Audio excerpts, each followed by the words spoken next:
The past 5 days, I have been binging the Netflix original series Money Heist, or La Casa de Papel. I started this series a long time ago and only watched a couple episodes, but I loved it. But just being busy, and it just kind of fell by the wayside, and I had started it well after it had aired. I think they were on part 2, maybe even part 3, when I initially started it. When I heard that Netflix was releasing part 4, I decided to catch all the way up so that I could bring you a review. I watched 34 episodes in the last 5 days. My eyes are a little glassy, but man, what a ride.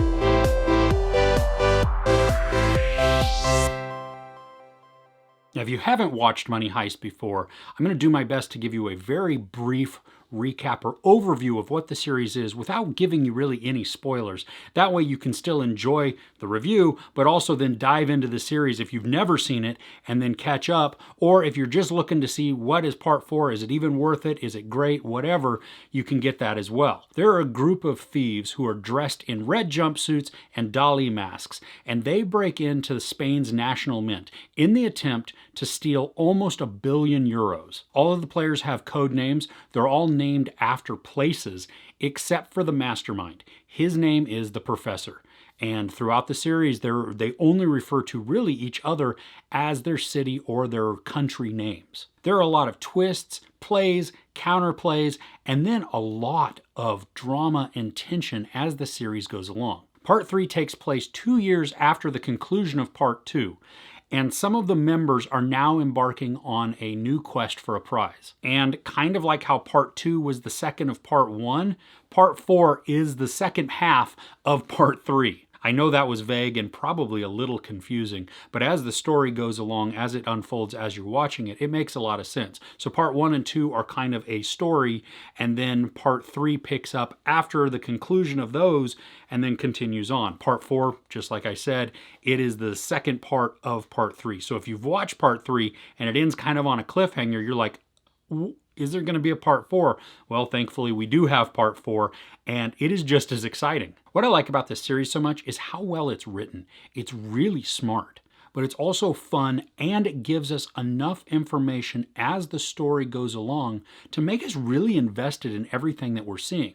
And it does fill in a lot of the gaps, but not so much so that there aren't twists and turns and we don't see everything coming. Even when we think we know what's going to happen, boom, something different happens. And I just really enjoyed all those twists, all the drama, everything, just how they play with us, and each episode investing us more and more, sucking me in to the story, to the characters. Now, admittedly, Part 3 and 4 have some of the same setups as Part 1 and 2.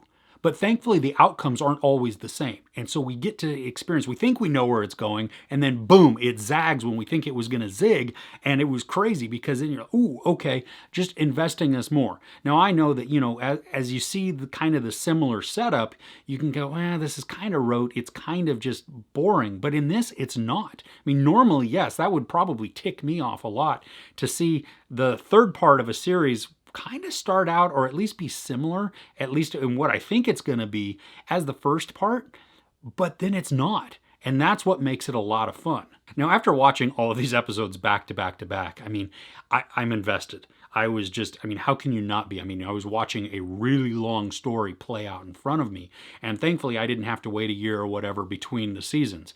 Now that I'm at the end of season 4, I'm kind of in that boat now of what are they going to do next, and I'm impatient because I've binged the entire thing, but it hooked me, and I was really thankful and surprised at how I connected with the characters.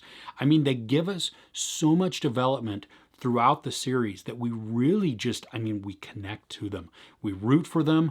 We despise the ones that are supposed to be despicable. Everything about the characters, and it fills it in enough. Now, there are points, and there are some characters where I don't think we get a lot of development to them. There's a couple that I can think of right off the top of my head where, other than their name, I don't really know anything about them. I don't know who they are. I don't know what motivates them. Where did they come from? Why are they participating in this? But also on that flip side, those are kind of more of the minor characters. And I love that it's not just investing in the team that's trying to rob the bank, but it's also in the people that are in the bank, the collateral, the police outside, the army, or whoever that happens to be. We get a lot of key players that we can really invest in and we can really connect to, because over it, they give us some deep story into it, and they just intertwine their backstory, their history, just what motivates them, or just even sometimes it's just a couple of lines, but then you see the emotion that they bring to it and why they feel what they feel, and we begin to feel that as well. As to be expected in any high tension, high stress type of situation, everything is not always smile and rainbows. And I love that they are not afraid to have characters fight, to have disagreements, to have just what builds this almost an explosion of tension. And sometimes it does explode, and that makes it even more fun because, what's going on? Thankfully, I can hit next episode and continue on, because some of them just leave you like, oh my gosh, what just happened? Something that I also appreciate in this is how the story is told, both linearly and non-linearly. And what I mean by that is that we get a lot of it in flashbacks. And so you will be present time, and it tells you. It's not confusing. It's very straightforward in the delivery, so that we're not trying to figure out, wait, where are we at in this timeline? Because it does jump to past, to present, to then slightly past. Then we see something and we see a setup, and then we don't see the conclusion of that till the very end of the episode. That's how the episode starts. You see something, and then boom, we get all of the past that leads up to that. And it just makes it a lot of fun that way. Because this involves bank robbers, it also involves guns. And not only do the bank robbers have guns, but of course the police and the army or anybody else that's coming as the good guys, they are going to be armed too. And there are parts in at least season 1 and 2, or parts 1 and 2, where they put us so much right in the action. So as gunfire is happening, the camera is shaking as the trigger is pulled.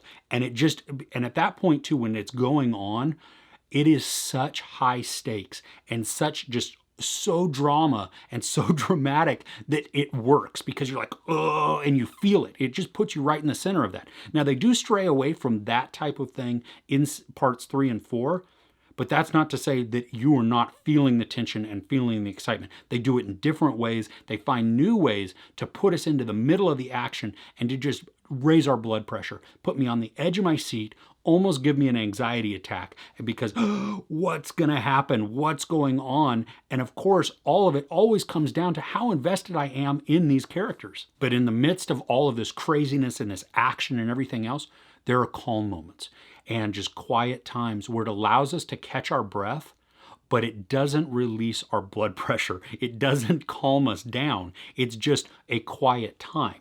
So we can, but we know something's coming. We know that there is still a ticking clock going on. Even though there may be a lull in some of the action, it doesn't release that urgency, that tension, that anxiety that's been building the entire time. This is simply an awesome series, and made even so much more for me by binging the entire thing in several days.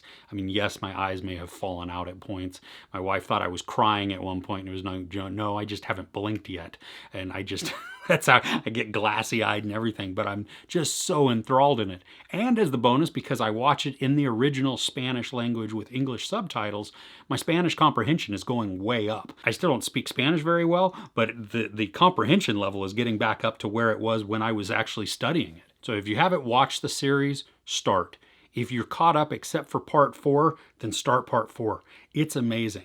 And yes, there are parts where you don't like the characters, and you actually hate a lot of the characters because of the actions that are going on. And it's exactly what you're supposed to. This series really has a key and has a hold on our emotions as we watch, and it's able to manipulate them in a way that enhances the story. It's not trying to trick us or trying to make us feel something that we shouldn't feel. It really puts us right into the middle of the story and takes us along for this crazy ride. There are a huge cast of characters, and I like that even through flashbacks we get to see them and see different aspects of them, and we get to learn more and more about certain ones. The soundtrack was awesome as well, and they work it to really play with our emotions as well. It's just one more way to invest us into the storytelling. Mystery, suspense, misdirection, game of cat and mouse, intense action, a lot of drama, and amazing, amazing character development and story. That's the reason that you should really be checking out Money Heist.